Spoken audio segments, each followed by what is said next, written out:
So as we've said throughout the morning, we're beginning a new worship series again. This week we like to do those. This is another worship series written by Martian Fee, and a lot of the music you'll hear is by Mark Miller, who we've used several times in other series. One of the things I've noticed about people of my generation, I won't tell you exactly what that is, but a lot of us in this room, when we picture animals, we tend to picture Disney animals. If you had kids when I did in the 80s, it felt like all we watched were Disney things. And so when I started thinking about caterpillars and all these things, I started thinking Disney movie. And I thought about Squeaks, who was the caterpillar in The Fox and the Hound. It was a 1981 movie. And throughout the film, Squeaks gets chased down by birds, and finally he gets into his cocoon, and at the end he emerges as this big, beautiful, purple, smiling butterfly. Just this kind of warm, fuzzy, happy ending that this Squeaks ends the movie becoming this beautiful butterfly. Anyway, so I was thinking about that this week, and how often I pictured these animals as these Disney characters. I think I have a picture of Squeaks. Yeah, he's kind of dark on there, but there's Squeaks.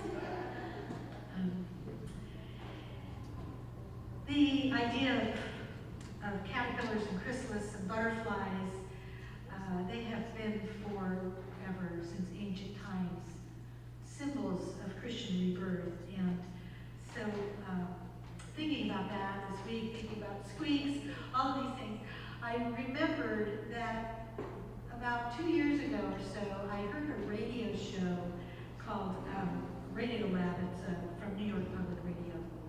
And they were talking about black boxes. And the black boxes are those kind of liminal, in-between spaces where you see something go in and you see something very different come out, but what happens in between is a complete mystery. And I think it is a perfect way to think of Easter. We have this tomb, Mary Magdalene got to the tomb with the other women, and the stone was rolled away, and here was sitting this ultimate black box. On Good Friday, Jesus was lifted already, bloodied and beaten onto this cross where he was further taunted and derided as he slowly asphyxiated. And by the time Friday's sunlight was waning, Jesus would have been scarcely recognizable even to his own mother. We see these kind of pristine images of the crucifix, of the cross. I think there's another picture. And we think that that's what it must have been like. But no, Jesus would have been swollen beyond belief. His sockets and his shoulders would have been dismembered practically. He didn't just die. He died a horrible death. And because the day was fading when he died, and it took Joseph of Arimathea quite a while to convince Pilate, the governor, to release Jesus' body to him, when he finally got the body, Jesus was rushed unanointed and unceremoniously into a borrowed tomb. And the rock was rolled in front of the opening, enclosing Jesus in utter darkness, in his own black box, if you will, and he lay there until Sunday. I always had in my mind's eye an idea of what happens in a chrysalis. When a caterpillar cocoons himself away from the light of the world, when he rolls the stone in front of his own little tomb, I've always imagined it would be this, kind of like what happens when you watch a tadpole, right? You see these little arms poke out, and maybe the legs would sprout from the caterpillar's body, and then maybe his soft, wiggly skin would grow more rigid, and finally these great gossamer wings would emerge from his caterpillar back, and then the chrysalis would crack open, and this beautiful butterfly would just fly up into the heavens. The action in the chrysalis I've always assumed and hopefully thought, hope was this gentle metamorphosis from one thing into another.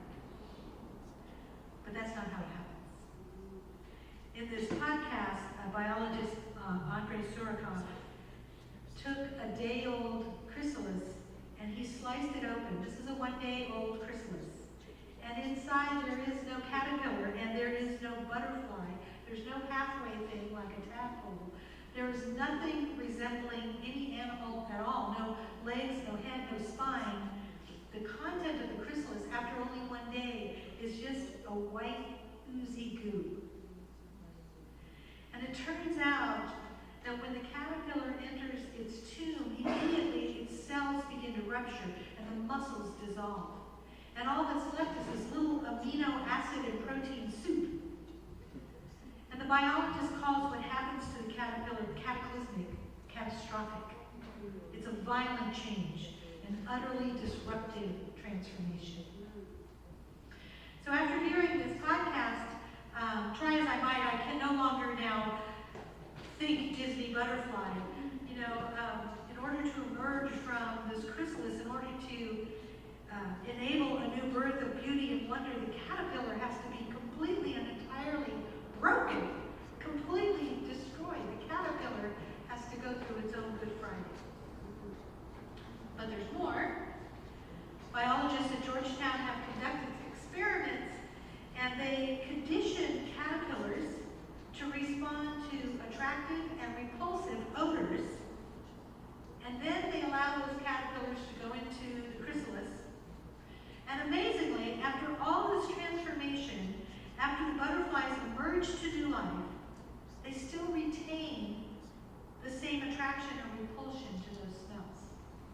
So even though they, as caterpillars, are dissolved in their tombs, somehow something of them remains when they are reconstituted and reborn. They're a new thing, but they haven't lost the old. And there's still more. When the biologists studied young caterpillars, they discovered that the caterpillar, long before it enters the chrysalis, live with these microscopic seeds of butterfly wings. So even before the caterpillar's destruction, the future self already lives inside. So when Jesus emerges from this black box of the tomb, the change is cataclysmic. What was broken has been restored. What was dead has been gloriously resurrected. And when when Mary meets Jesus, she doesn't even recognize this man who she married just 2 days before. This time not because of the brokenness of his body, but because of the wonder of his rebirth.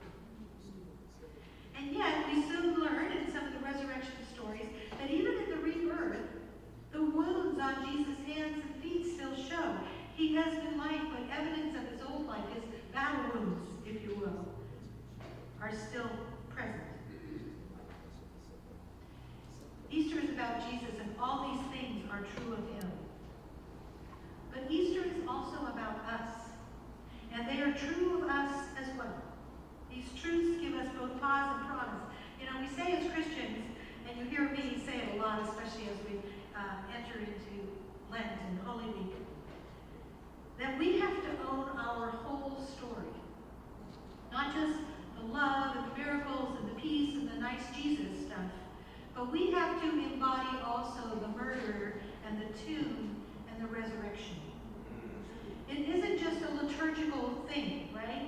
If we are to be the person that we are born to be, the person God created us to be, then we have to experience the Good Fridays. We have to enter into our own black boxes. We have to be willing to be dissolved of those things to which we cling so tightly, those things that threaten our best selves, like fear and hate and anger and sin.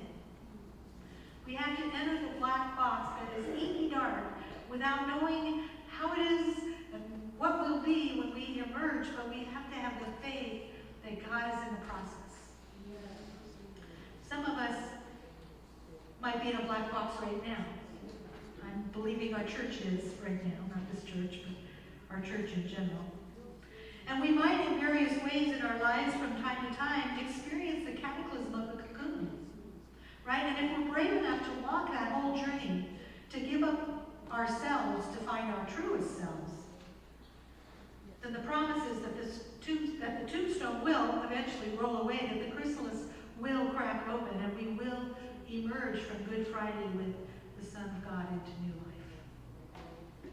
And when we do, the best and good of our old selves, our passions, our virtues, our gifts, our beauties, our loves, will still be at the heart of us. We'll be who we are, but redeemed in the light of God's grace.